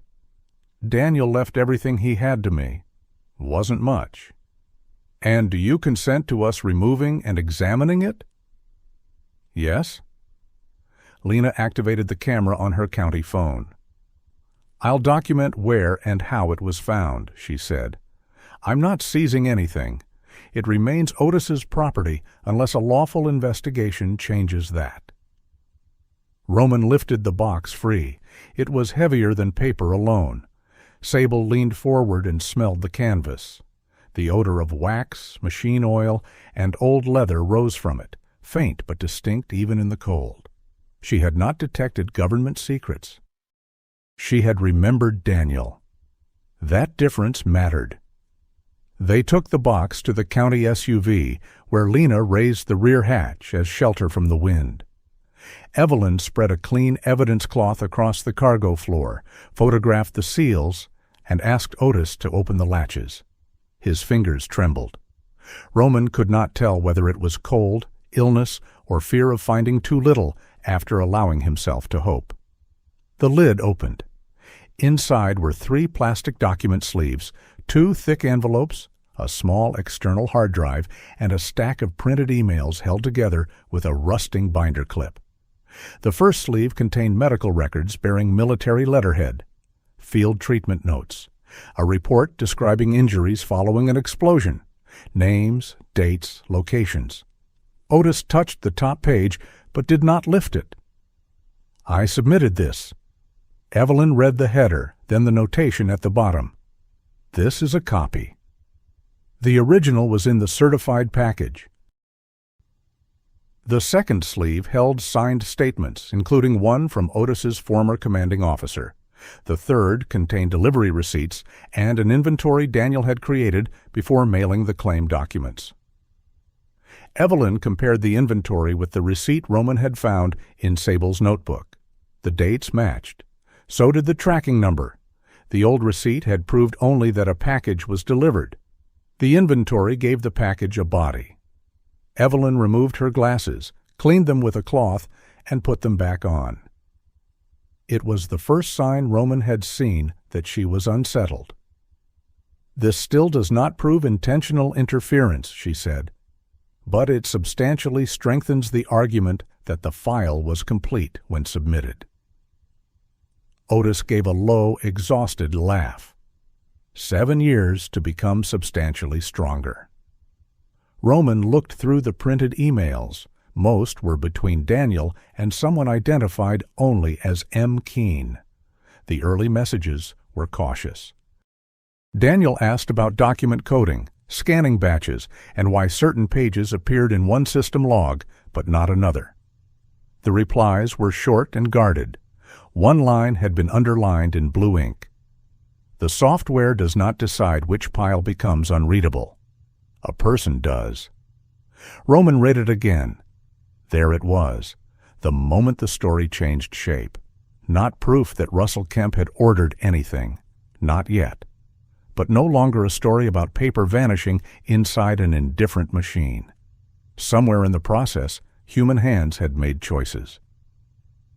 Evelyn copied the email address. "We need to find Marisol Keene." They returned Sable to the puppies before Priya's deadline expired. That afternoon, Evelyn worked from Roman's kitchen while Otis rested near the stove. The external hard drive remained unopened until she arranged for a forensic copy, preserving the original rather than connecting it casually to a personal computer. By evening, she found Marisol Keene through an old professional licensing record and a current payroll listing for a small medical billing company 2 counties south. Mari agreed to speak only after Evelyn promised not to record the first conversation. They met the following morning in a diner outside Crystal Falls. Mari was 37, small-framed, with dark hair tied low by a mustard-colored band. Square black glasses made her tired eyes appear larger. She entered, carrying a caramel laptop bag against her chest, as though it could protect her. Roman and Otis remained at a separate table. Evelyn met Mari alone first. After 20 minutes, Evelyn motioned them over. Mari's gaze stopped on Otis. "You're Daniel's brother." Otis removed his red cap. "You knew him?" "Not well." Her fingers tightened around the edge of the table. Mari had worked in quality control at Kemp Record Solutions. The company received paper files in large batches, scanned them, assigned document categories, and routed unreadable or unidentified pages for review. At first, the problems looked like ordinary mistakes. Then production targets increased. Supervisors began pressuring staff to close batches faster. Complicated medical documents slowed the numbers, especially handwritten field notes, damaged pages, and files requiring manual matching. Those documents were increasingly labeled unreadable or unidentified rather than researched properly. Russell called them friction, Mari said. Every difficult file was friction in the pipeline. Did he order you to remove Otis's records? Evelyn asked. No, not directly. I never heard him name Mr. Granger. She looked at Otis. But managers knew which categories delayed payment on the contract. They knew how to make the numbers look clean. Mari had raised the issue in writing. She was warned that internal data belonged to the company and that disclosure could violate her employment agreement. When she continued asking questions, her shifts changed and her performance reviews deteriorated. Before resigning, she copied batch reports and quality control summaries. She sent some to Daniel, who had been persistent enough to find her through a former employee. "Why didn't you come forward?" Otis asked. There was no accusation in his voice. That made the question harder. Mari stared at the untouched coffee between her hands. "Because I had a daughter. Because I needed health insurance. Because Russell's lawyers sent a letter to my house. Because I told myself sending Daniel the data was enough." Was it? No. The word barely crossed the table. Evelyn did not ask Mari to become brave on command. She explained what protection might exist, what risks remained, and why they needed corroboration before making public accusations. Mari agreed to let Evelyn review the copied reports. She did not yet agree to testify. Harold Vance was easier to locate and harder to move. The retired VA supervisor lived in a neat brick house with a shoveled walkway and curtains drawn to identical heights. At 73, he was tall and thin, with silver hair combed straight back and a narrow mustache trimmed with mathematical care. A small hearing aid rested behind his right ear. He received them in a room lined with binders.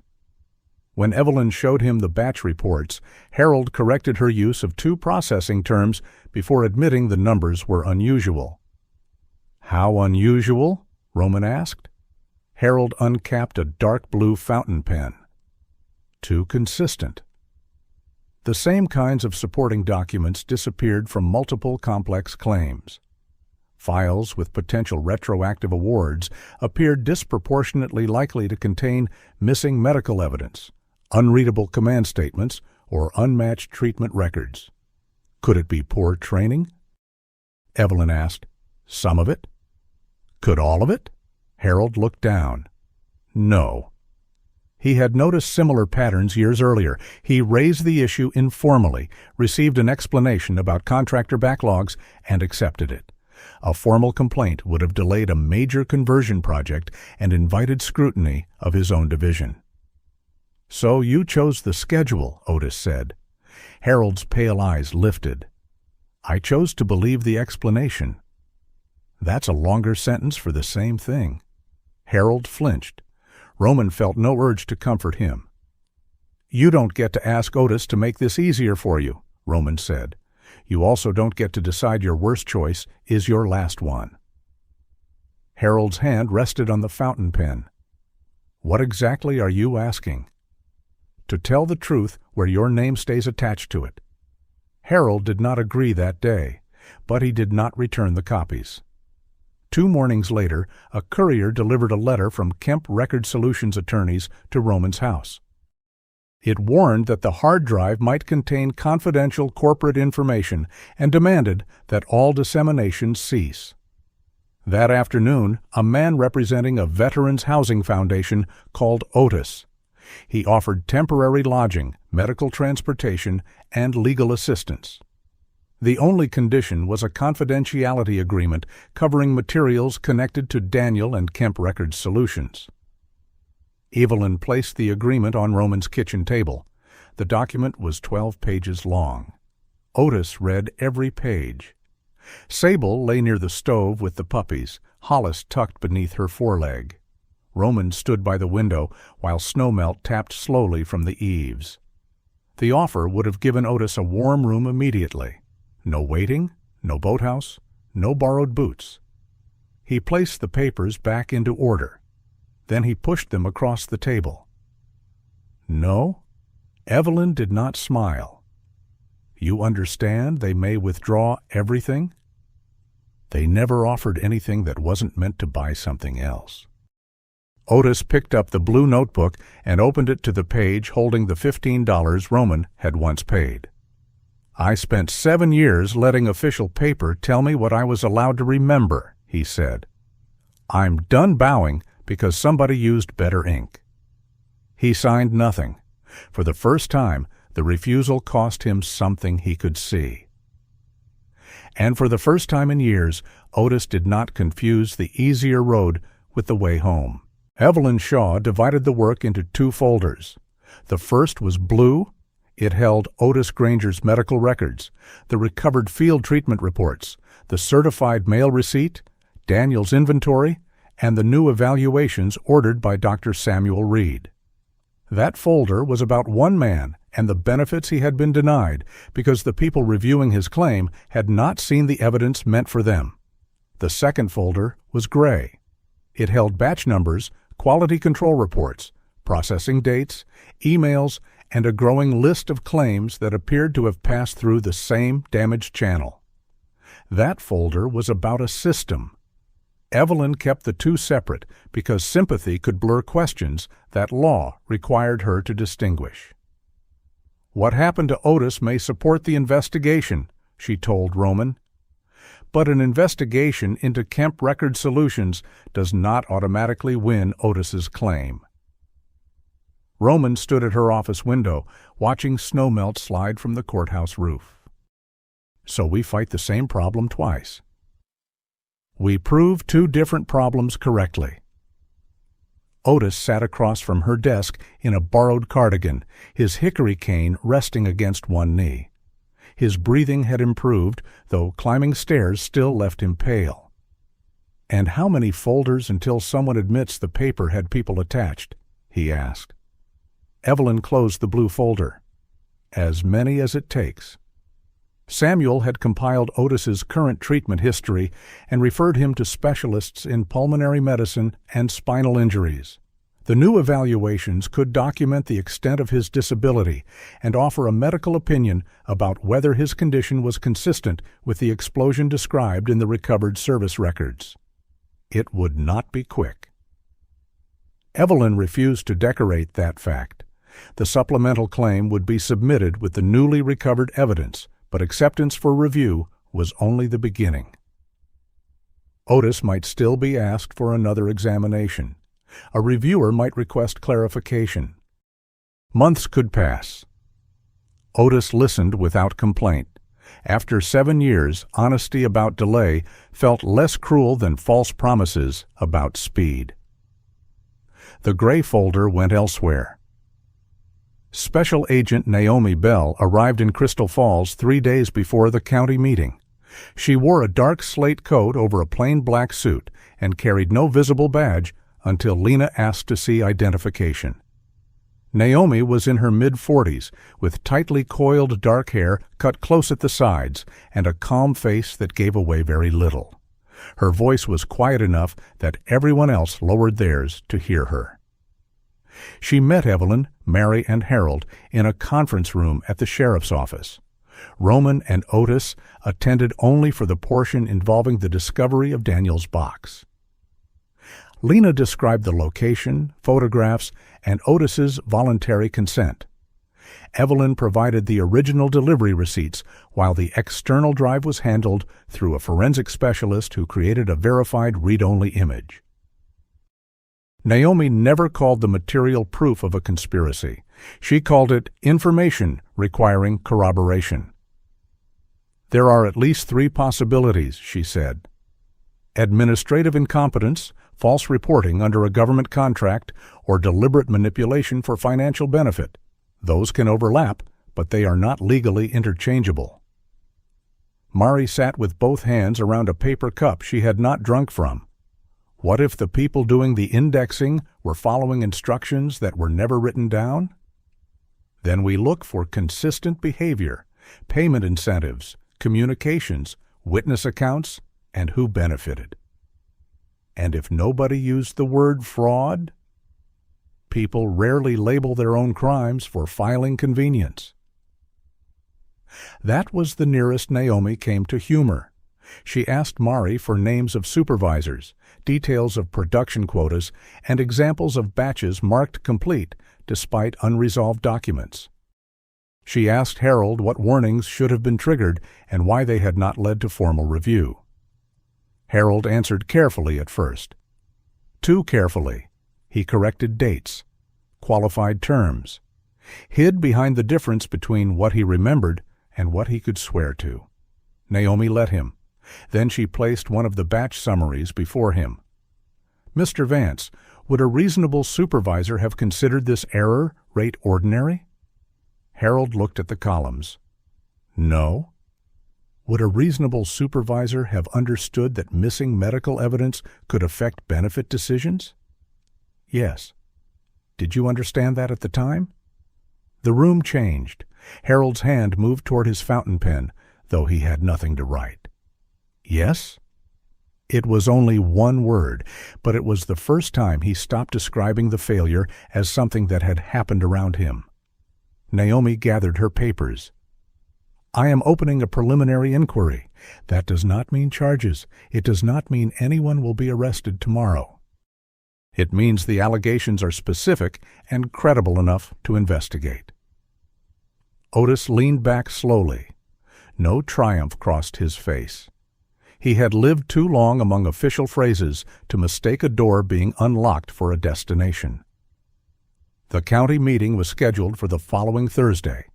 Its stated purpose was narrow: whether Crystal Falls should approve tax incentives and a local hospital records contract for a new Kemp Records Solutions facility. It had no authority over Otis's disability claim. Evelyn repeated that point to every reporter who called. By the morning of the meeting, the distinction had become difficult to preserve in public.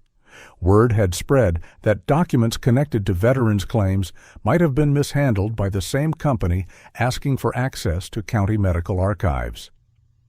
People arrived early. Some came because they opposed the tax incentive. Others came because Russell Kemp had funded Little League uniforms, heating tents, and the town's Veterans Day breakfast for 6 years. A few came simply because Crystal Falls had not seen a controversy large enough to fill the county chamber since the timber mill closure. Roman drove Otis to the courthouse in his truck. Sable rode in the back beside a padded carrier holding Hollis, now several weeks old and still noticeably smaller than the other puppies. Priya had approved the brief trip but warned Roman that public accountability is not a substitute for a feeding schedule. Mari waited near the side entrance. She wore a dark green blazer, but her mustard-colored hair tie remained around her low ponytail like a small piece of the woman she had been before lawyers began calling. Her laptop bag was clutched against her ribs. "I can't do this," she said when Evelyn approached. "You can leave," Evelyn replied. Mari blinked. "That's your advice?" "That's your right." "But if I leave?" "Then you live with leaving. If you go in, you live with that too. I won't turn you into a symbol, so everyone else can feel brave." Harold stood several feet away in his camel coat. Through the glass doors, he had spotted 2 former colleagues inside. His face had gone pale. Roman looked from Mari to Harold. He could have spoken about duty, courage, the cost of silence. All the words sounded too polished. "Otis treated men without knowing whether they'd survive the night," Roman said. "He couldn't promise them morning. He just stayed long enough that they weren't alone." Mari looked toward Otis. The old medic was adjusting his narrow navy tie with hands that still trembled slightly. Roman continued, "Nobody's asking either of you to feel fearless. Just decide where you're standing when fear arrives." Then he took Sable and Hollis around to the public plaza. Animals were not permitted inside the chamber except registered service animals. Sable had once performed support tasks for Daniel, but she had never held formal service dog status, and Roman would not invent one for convenience.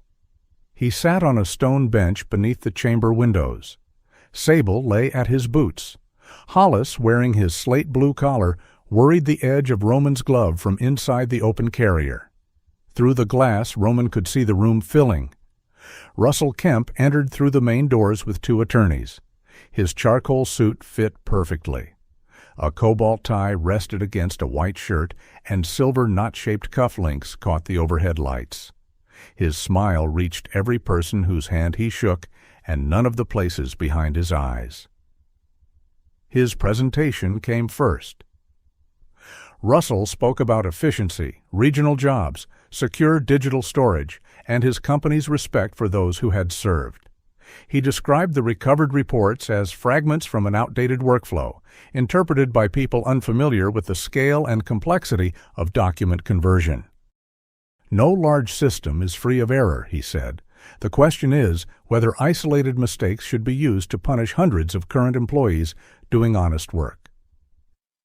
It was a careful defense. He did not attack Otis directly. He made Otis small by making the system enormous. Mari was called after the company's technical director. She nearly dropped her printed statement while adjusting the microphone. At first, her voice barely carried. She explained batch closure, indexing queues, and quality control flags.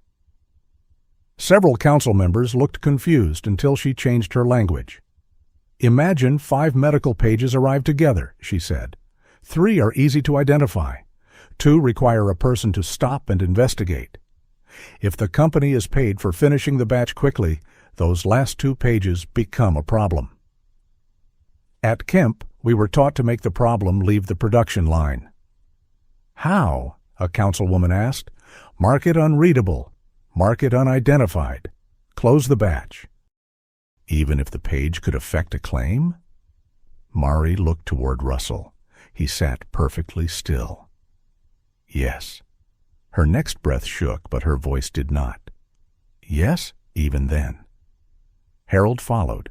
He explained that a reviewer could only decide based on documents correctly associated with the electronic file.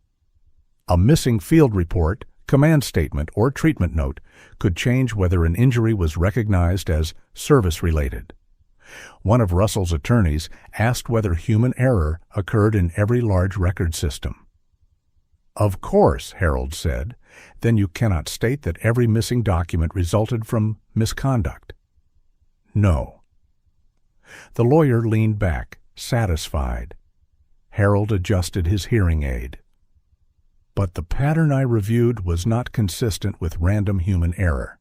Difficult documents disappeared more often than easy ones. Claims with potentially significant retroactive awards repeatedly lacked the exact records needed to support them. I noticed a version of that pattern years ago. And reported it? Harold looked toward Otis. No. The word carried farther than his explanations had. I accepted an answer that protected the schedule and my position. That failure belongs to me. Outside, another man approached Roman's bench. He was perhaps 60, wearing a denim jacket beneath an oversized winter coat. He carried a creased envelope in a clear freezer bag. "That Granger's dog?" he asked. "Sable." The man crouched at a respectful distance. "My records went through Kemp, too." He held up the bag, a denial letter, 2 delivery receipts. 1 unopened envelope returned after he had moved. A woman arrived behind him with a binder tucked against her chest. Then another man carrying a shoebox of correspondence. They did not come because Sable had found their evidence. They came because Sable made it easier to recognize where Otis's story had begun. A pregnant dog beside a cardboard sign. $15. A promise nobody expected to become public. Inside, Otis took the microphone. He did not describe sleeping in the boathouse. He did not mention hunger, cold, or the humiliation of choosing between medicine and food.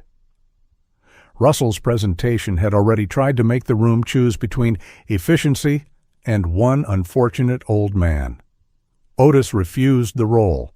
He spoke about a young soldier in a field tent decades earlier. The boy had been frightened and kept asking whether anyone back home would remember his name. "I told him yes," Otis said. "A medic says what keeps a man with you. The room was silent. I don't know whether his country remembered. I did. Otis rested both hands on the podium.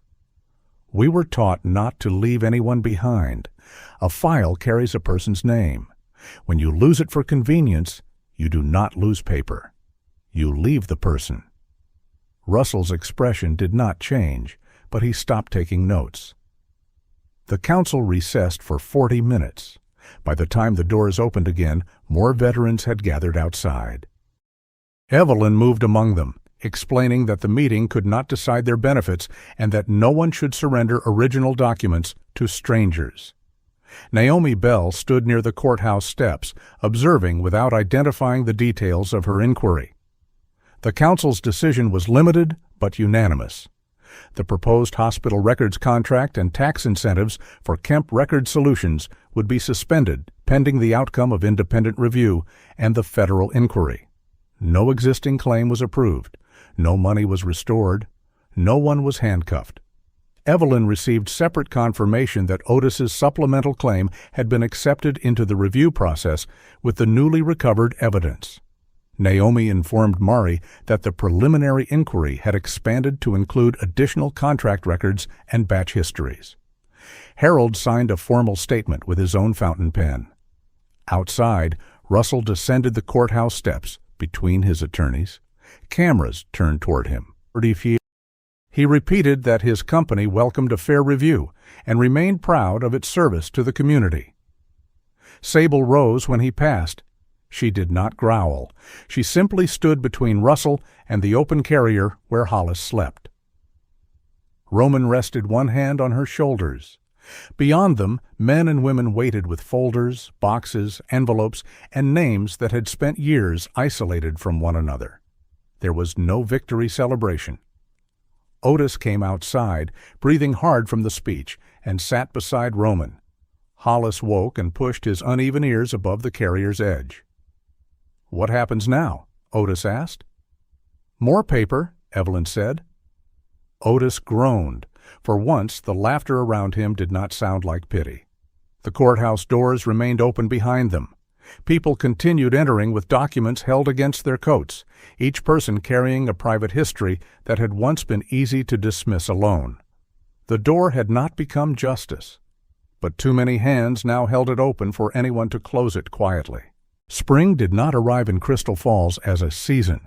It arrived as evidence. A dark line of soil appeared beside the county road.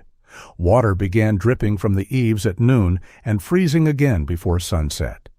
The snowbanks shrank just enough to reveal everything winter had hidden: broken branches, rusted cans, a child's mitten near the market square, and the flattened cardboard sign Roman had once taken from Otis's hands. By March, cracks ran beneath the surface of Crystal Lake. They began as pale threads beneath the ice, invisible from a distance. On warm afternoons, the lake answered the sun with low, echoing sounds, as though something enormous beneath it were turning in its sleep. Roman listened from the roof of the caretaker's cabin. He had removed the rotted shingles and half the damaged sheathing. A blue tarp covered the open section, while Lena Cross passed him new boards from a ladder below. "You could hire people," she called. "I did." "You offered 6 veterans coffee and then handed them hammers." "They came back." "That is not proof of employment." Across the yard, Otis sat on an overturned bucket repairing the rusted door of the cabin's old wood stove. His breathing was stronger than it had been in winter, though he still stopped every few minutes to ease the pain in his back. Harold Vance worked beside him with his sweater sleeves rolled up, labeling stove parts on strips of masking tape as if the machine were another complicated file.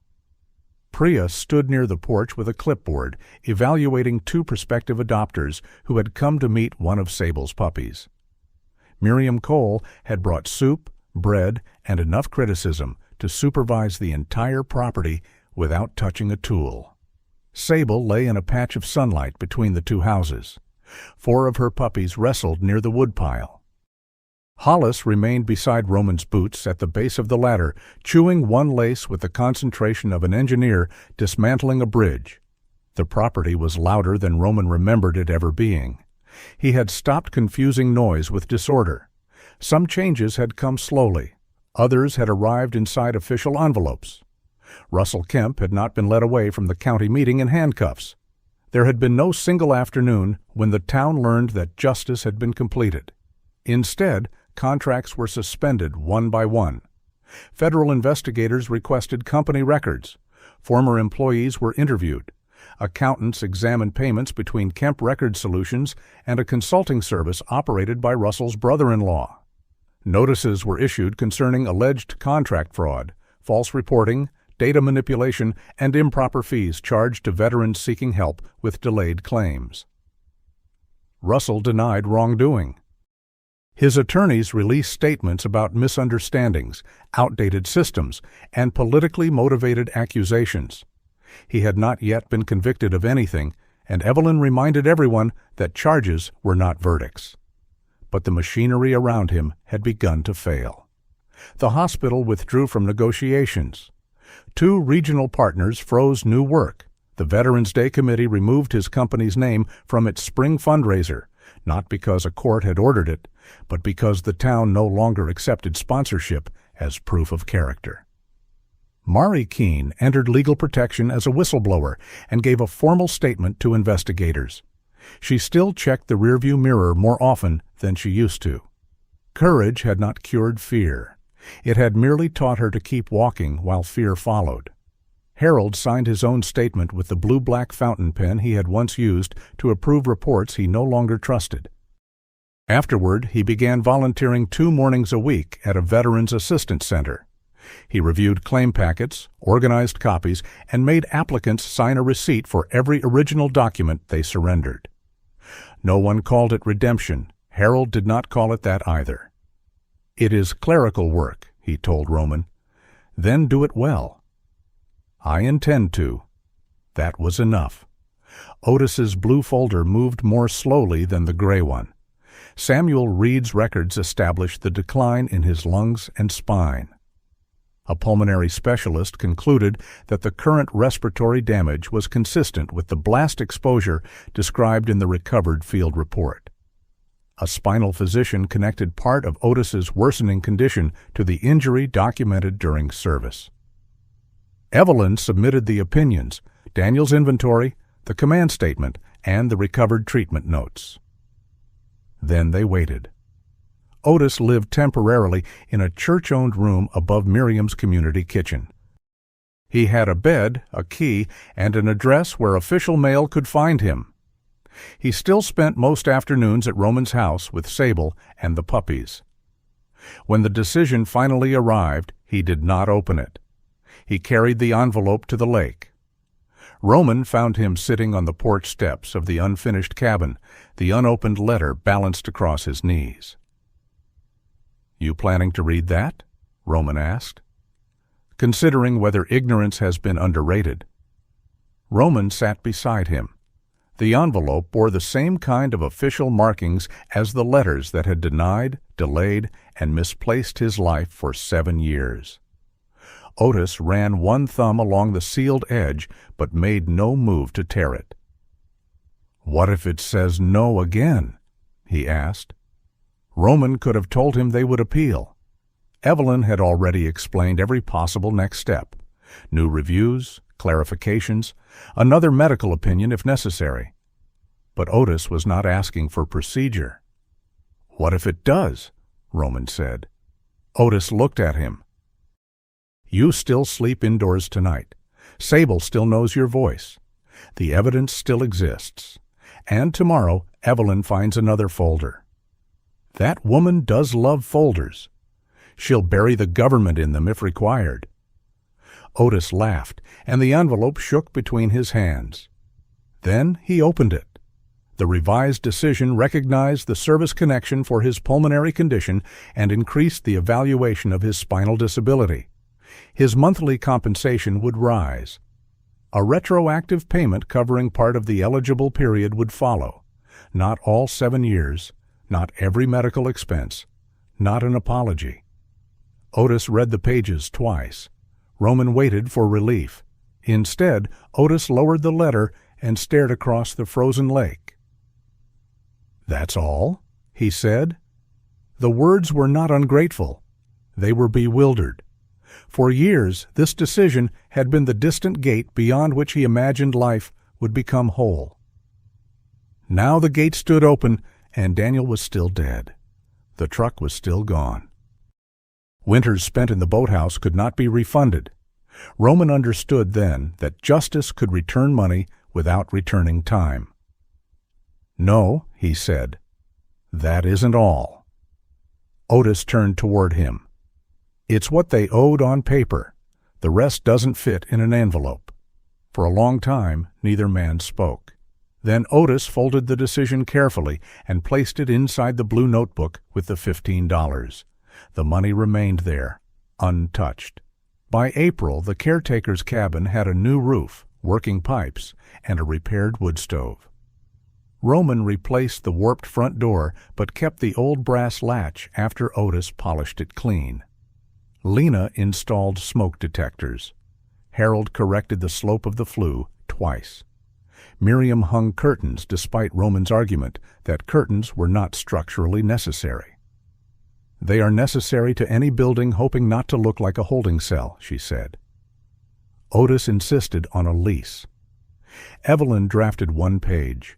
Roman reduced it to 4 sentences. The rent would be $15 per month. Otis would maintain the stove, help with the garden, watch the property when Roman went into town, and report repairs before attempting anything likely to collapse on him. Otis added a 5th condition in pencil. Landlord must accept advice when landlord is obviously wrong. Roman crossed out obviously. Priya read the agreement and declared it the worst real estate arrangement in Idaho. "It appears to make both parties poorer," she said. "Not everything is a business," Otis replied. "That explains Roman's carpentry." Roman handed her a hammer. She declined on medical grounds. The puppies changed almost daily. Priya partnered with a working dog rescue to evaluate each one. The process was stricter than several applicants expected. A large yard was not enough. Military service was not enough. Good intentions were not enough. One puppy went to a ranching couple with experience raising high-energy shepherds. Another was adopted by a search and rescue volunteer whose older dog was nearing retirement. The third went to a family that operated a wooded acreage and had 2 teenagers eager to train rather than merely own. The fourth was matched with a widowed teacher who had previously raised German shepherds and understood that devotion required exercise, structure, veterinary care, and patience. Otis interviewed every adopter as though they were applying for a security clearance. "Where does the dog sleep? What happens when you travel? What do you do when she destroys something expensive?" One applicant joked that the dog would learn quickly not to cause trouble. Otis ended the interview. The puppies left one at a time after they were old enough and medically cleared. Each departure unsettled Sable. She searched briefly through the house, checked the porch, then returned to the remaining litter. Roman remained near without trying to distract her from the loss. A mother was allowed to notice who was gone. When the 4th puppy left, only Hollis remained. He was still smaller than his siblings, though the difference no longer looked dangerous. His left ear had begun to stand. The right remained folded, giving him the permanent expression of someone surprised by only half the world. He slept on Roman's boots. He stole Roman's gloves. He attempted the 3 porch steps every morning with grave determination, usually reaching the 2nd before sliding backward into the snowmelt. Roman pretended not to watch. One afternoon, Priya arrived with Hollis's placement file. "I have a suitable applicant," she said. Roman was repairing the fence near the waterline. "Good." "Experienced, fenced property, works from home?" "Good." "She can meet him Saturday." Roman drove a nail into the post. Priya waited. Sable lay nearby, watching Hollis attack a clump of dead grass. "You can say no," Priya said. "He needs a proper home." "Yes." Roman struck the next nail harder than necessary. Priya lowered the file. "This is one." He looked at her. Not a rescue, not a temporary assignment, not an obligation forced on him by weather or a dying promise. A home. Hollis abandoned the grass and ran toward Roman. His oversized paws failed to negotiate the uneven ground, and he tumbled against Roman's boot. Without hesitation, the puppy climbed onto the toe and sat there. Roman looked toward the main house. The rooms no longer seemed arranged around absence. Towels hung near the stove. Feeding charts remained on the kitchen wall. Sable's hair had worked itself into furniture Roman had once believed could be kept clean forever. He bent and lifted Hollis. "I'm withdrawing his application." Priya nodded as though she had expected nothing else. "Your references are questionable. Talk to the sheriff." "I did." She used the phrase, emotionally constipated but improving. Roman looked toward Lena, who was laughing from the cabin roof. "I'll remember that." That is apparently what everyone fears. Sable's surgery took place after the puppies were fully weaned and her condition had recovered. Priya spayed her at the clinic, then sent her home with medication, a recovery collar, and instructions Roman followed so precisely that she accused him of becoming tolerable. Sable healed. Her ribs disappeared beneath new muscle. The honey gold fur along her chest regained its warmth, and the black saddle across her back shone in the spring sun. The scar on her left side remained. So did the missing triangle from her right ear. Healing had not erased her history. It had changed what the history controlled. On the first evening Otis slept in his cabin, he called Sable inside. She crossed the yard and stood before his chair. Hollis followed until Roman caught him beneath the belly and carried him back to the porch. "This part is hers," Otis said. He rested one hand between Sable's ears, thumb touching the old brass tag engraved with Daniel's name. "You kept him alive as long as anybody could," Otis said. "Then you kept me alive longer than I deserved." Sable pressed her forehead into his chest. Otis's voice roughened. "Daniel gave you too many jobs. I did too." He removed the brass tag from her collar. For one moment, Sable watched it in his palm. Then Otis fastened a new tag beside it, not replacing Daniel's, but joining it. The new tag carried Roman's address on one side and Otis's cabin number on the other. "You don't have to guard the dead anymore," he whispered. "You can just love the living." Sable remained against him for several breaths. Then she turned and walked to Roman, not choosing one man over another, choosing the space between them. Later that night, she slept in her usual place near the main house door. But her body was loose, one paw extended, her back no longer pressed to the wall. Hollis slept upside down against her belly. The following afternoon, the lake began to open. Sunlight passed through widening fractures, turning them silver beneath the surface. Otis sat outside his cabin with the decision letter folded in his shirt pocket. Roman repaired the last section of fence near the shore. A gust carried one of Roman's leather gloves across the yard. Hollis saw it. The puppy charged with heroic confidence, missed the first porch step, rolled onto his side, regained his feet, and continued as though the fall had been part of the plan. Otis laughed loudly enough to send 2 crows from the pines. Sable lay midway between the houses, where she could see Roman, Otis, and Hollis at once. Roman drove the last nail into a wooden sign and hung it beside the porch. The words had taken him 3 attempts to carve evenly. A promise lives wherever someone chooses to keep it. He stepped back. The sentence sounded larger on wood than it had in his head. He considered taking it down before Otis noticed. Too late. "Little sentimental," Otis called.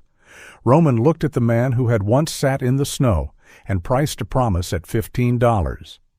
"I can burn it. Wouldn't recommend it. Lettering's crooked. Smoke might be uneven." Roman gave him a look. Otis smiled. The lake cracked again, a deep rolling sound that traveled beneath the thawing ice and into the shore.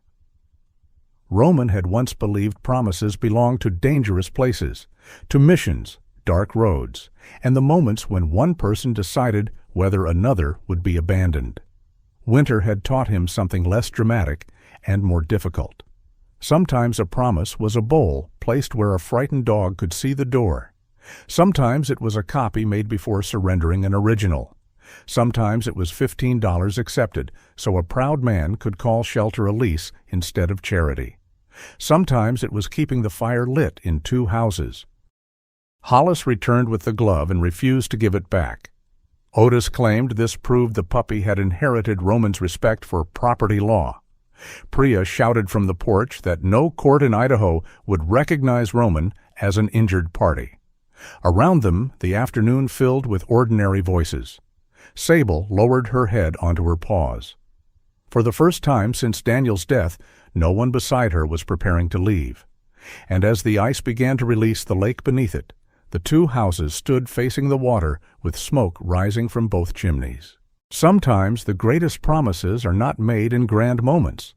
They are kept quietly, in a warm room, an honest signature, a door left open, or the decision not to abandon someone the world has overlooked. Roman, Otis, and Sable remind us that doing what is right may not restore every lost year, but it can still change the years ahead. Tell us what this story meant to you in the comments, and if you believe stories of loyalty, courage, and second chances still matter, please subscribe to the channel. May your home be filled with peace, and may you always recognize the lives God has placed in your care.